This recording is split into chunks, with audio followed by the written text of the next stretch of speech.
Hey, Munchies here with Awakened Chaos Era video. We got a quick how-to guide on the water element boss in No Man's Land. Let's dive in. You get it? Let us defeat our foe! No Man's Land is found by clicking on the Dungeon tab in the lower right-hand corner of the main screen. Wrathful Flood is on a 3-day rotation with the Flame Lizard and Bane Wraith. The Wrathful Flood has 9 stages that increase in difficulty, with Stage 1 dropping water gems, Stage 2 through 6 dropping water gems and crystals, and Stages 7 through 9 dropping water gems, crystals, and obsidians. These are used to update your water hero's abilities. Because the Wrathful Flood is a water element, it is best to bring wood element heroes as they deal 50% more damage and have a 50% chance to deflect incoming attacks, which halves the incoming damage, due to their elemental advantage. Water heroes also work as they are the neutral element.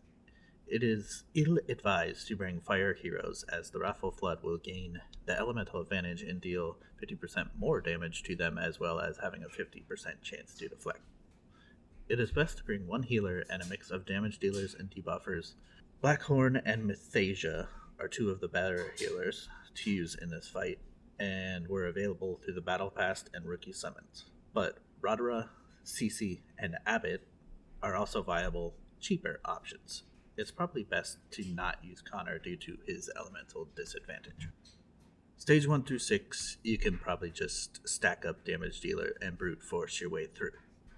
But stages 7 through 9, the boss begins to heal himself every round, so you might want to start thinking about bringing in a debuffer to support your attacks. Poisons do more damage as enemy max HP increases, so they become a more viable option in these later stages. Gangelo is one of the best poisoners at the time of this recording due to his passive causing 100% more damage from poison. He also can remove positive effects from an enemy and place a no positive effects debuff, which this boss does buff himself with an increased attack. This makes Gangelo a very strong option. Gazjar is a nice cheaper option, and he also brings an unhealable, but it only has a 30% chance to land. Santis is another option, as well as Raven and Veluk for even cheaper options.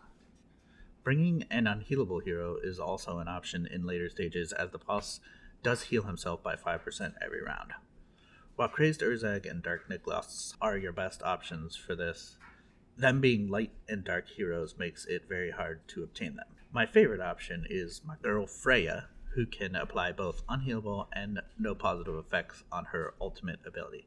She also puts a bleed on and calls a joint attack from an ally on her special, a speed down on her basic, and her passive places a defense down on a valid hit every turn.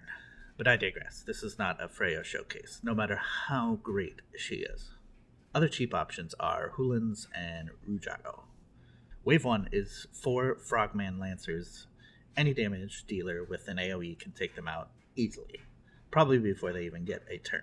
Zatlux is your best option here, being positive affinity and an amazing AoE ability. If they do get a turn, Frogman Aim is their first ability, which is a single target attack with a 50% chance to place a poison. If they somehow get a second attack, it is Assault Thrust, which is also a single target attack with a 70% chance to stun. Wave 2 is the Wrathful Flood. It will cast Rough Waters, which deals damage to an enemy and grants attack up for 3 turns. Bouncing Water Orb, in which he launches a water orb at an enemy and it bounces randomly between your party, dealing damage per hit. Damage does decrease per hit. Water Arrow, which is a single target attack that applies 2 stacks of Frostbite. He has a passive called Aqua Arcanos that causes his damage to scale with amount of health loss, aka lower health equals more damage. This is why it is good to bring a healer. And finally, in stages 7 through 9, he gains a new ability which restores 5% health every turn, which is why bringing an unhealable hero is also a good strategy. As long as you can bring the right amount of damage, debuffing, and healing, you should be able to dam up this Wrathful Flood and move on to drier pastures.